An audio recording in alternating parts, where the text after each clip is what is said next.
time I'm waiting you to answer the phone. Can a wife claim interim maintenance where the settlement agreement is unenforceable?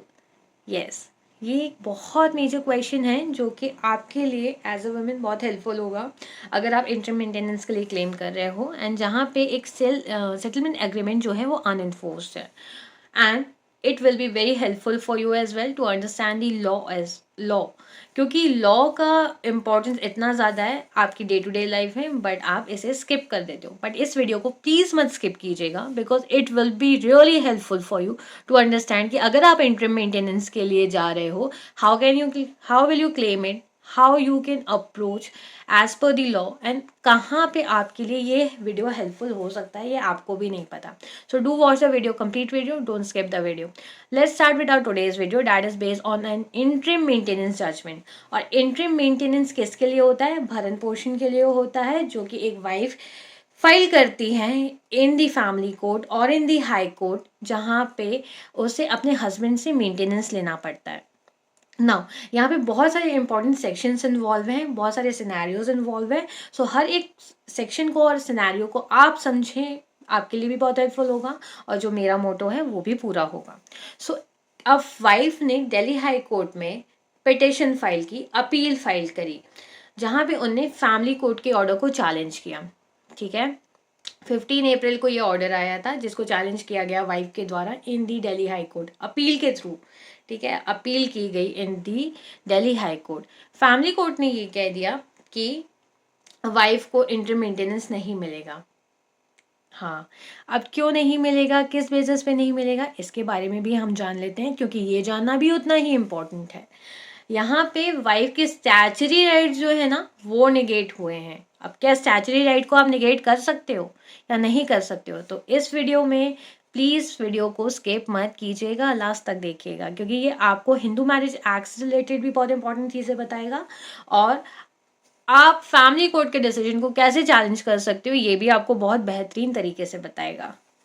जैसा कि मैंने आपसे कहा कि 15 अप्रैल के ऑर्डर, फैमिली कोर्ट के ऑर्डर को चैलेंज किया गया अपील के थ्रू वाइफ के द्वारा.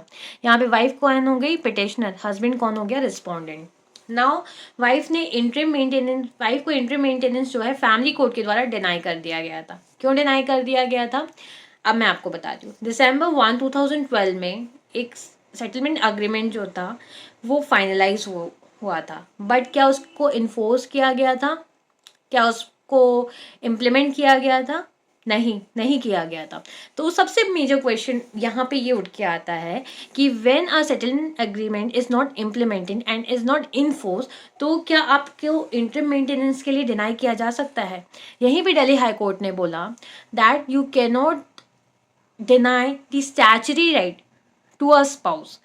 मतलब अगर एक सेटलमेंट अग्रीमेंट जो फाइनलाइज, जिसकी टर्म्स एंड कंडीशन फाइनलाइज हुई हैं, रिकॉर्ड हुई हैं, सब कुछ हुआ है, बट अगर वो इन्फोर्स ही नहीं हुआ है, तो क्या वो आपकी स्टैचुरी राइट्स को खा जाएगा?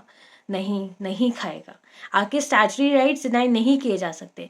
तो यहाँ पे जो पिटिशनर के फेवर में गया, जो इंटरिम मेंटेनेंस का ऑर्डर था जो कि डिनाई किया गया फैमिली कोर्ट के द्वारा, उसे फ्लॉड माना गया. फ्लॉड इन दी सेंस उसमें एरर्स थे, उसमें मिस्टेक्स थी. Section 24 of Hindu marriage act यहाँ पे क्या बोलता है? यहाँ पे section 24 of the Hindu marriage act का क्या इंपॉर्टेंस है वो भी यहाँ पे बताया गया है. तो section 24 of Hindu marriage act ये बोलता है कि एक वाइफ अगर अपना भरण पोषण नहीं कर पा रही है, then husband is liable to pay और to maintain her living standards. Right, जहाँ पे वो उसने अपील फाइल किया, उसका कॉस्ट नहीं उठा पा रही है, जो अपनी day to day basic needs हैं, जो उसकी ज़रूरतें हैं वो पूरी नहीं कर पा रही है, तो एक हस्बैंड की जिम्मेदारी होती है कि वो उसे मेंटेनेंस प्रोवाइड करे. हस्बैंड डिनाई नहीं कर सकता मेंटेनेंस प्रोवाइड करने से अगर वो वाइफ केपेबल नहीं है अपने आप को मेंटेन करने के लिए. तो section 24 of the Hindu marriage act यहाँ पे मेंटेनेंस के बारे में बात करता है to a wife by the husband, given by the husband. थोड़ा सा नेगेटिव इम्पैक्ट यहाँ पे हस्बैंड्स के लिए हो जाता है अगर वाइफ, सबसे बड़ा क्वेश्चन ये भी आता है कि अगर वाइफ केपेबल है अपने आप को मेंटेन करने के लिए, क्या तब भी वो मेंटेनेंस के लिए मांग सकती है? तो इस क्वेश्चन का आंसर मैं आपको बाद में करूँगी. पहले मैं आपको इस पर्टिकुलर केस के बारे में सारी डिटेल्स दे दूँ, फिर वो चीज़ के बारे में मैं आपसे बात करूँगी।